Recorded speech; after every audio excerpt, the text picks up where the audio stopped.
টানা বৃষ্টিতে শেরপুরের ঝিনাইগাতীর মহারশী নদীর পানি কিছুটা বৃদ্ধি পেয়েছে। এই মুহূর্তে আমি দাঁড়িয়ে আছি ঝিনাইগাতীর দিঘির পাড় নামক এলাকায়।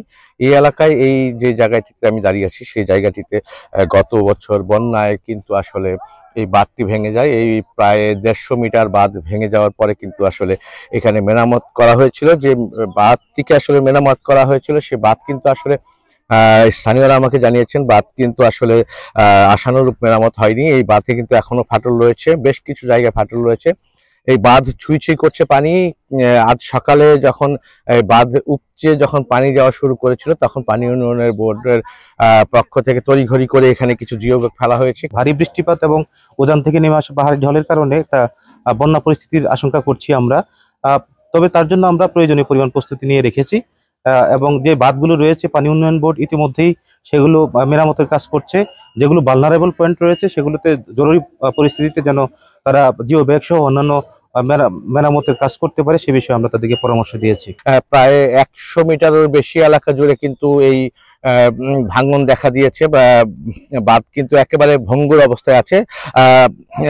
বাঁধ কিন্তু এখন যদি সামান্য কিছুটা পানি এপার থেকে ওপারে চলে যায় তাহলে কিন্তু আসলে বাঁধটি ভেঙে মুহূর্তের মধ্যে বাঁধটি ভেঙে যাবে। একটা বিষয় আমি আপনাকে জানিয়ে রাখি, বাঁধের এপারে কিন্তু আসলে অনেক নিচু জায়গা রয়েছে। এই নিচু জায়গাতে কিন্তু আসলে প্রায় 8 থেকে 10 ফিট গভীর রয়েছে। সেই কারণে কিন্তু আমাকে স্থানীয়রা জানিয়েছেন যে বাঁধটি যদি কোনো কারণে সামান্য পানি বাঁধটি গড়িয়ে ওপারে চলে যায় তাহলে কিন্তু আসলে এই বাঁধটি মুহূর্তেই ভেঙে সড়ক যোগাযোগ বন্ধ হয়ে যাবে। পাশাপাশি এই বাঁধের ওপারে কিন্তু আসলে অনেকগুলো গ্রাম রয়েছে। প্রায় এই বাঁধটা ভেঙে গেলে কিন্তু প্রায় 20টি গ্রাম আসলে পানির নিচে তলিয়ে যাবে এবং এমনটাই জানিয়েছেন আমাকে স্থানীয়রা। নদীর পাড় দিয়ে মনে করেন সবজি লাগাচ্ছে, সবজি টিকবো না। ওই দিহি মাটি দিছে, এই দিহি মাটি ফেলাই নাই, কারণ আগে দিলে পরে এইটা আর এখানকার যেহেতু একটা মাদ্রাসা আছে, সরকারি মাদ্রাসা, এটা তো সবারই দরকার। 3টা বাড়ি অলরেডি আগেই ভেঙে গেছে গা, তাহলে এটা আরো আগে সংস্কার করার দরকার আছে। স্থানীয়রা বলছেন আসলে খেতে কিন্তু এখনো ফসলের ক্ষেতে কিন্তু এখনো ধান কাটা অনেকের বাকি রয়েছে।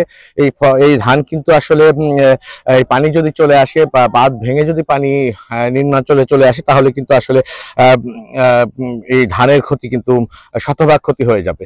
তো শেরপুরের ঝিনাইগাতীর দিঘির পাড় এলাকায় যে বন্যা নিয়ন্ত্রণ বাঁধ রয়েছে সেই বাঁধের যে মেরামতকরণ ছিল গত বছরের মেরামত এবং এবছর যে এই পানির তোরে যে ভেঙে যাওয়ার উপক্রম হয়েছে সেই নিয়ে আমার কাছে এই ছিল সর্বশেষ তথ্য।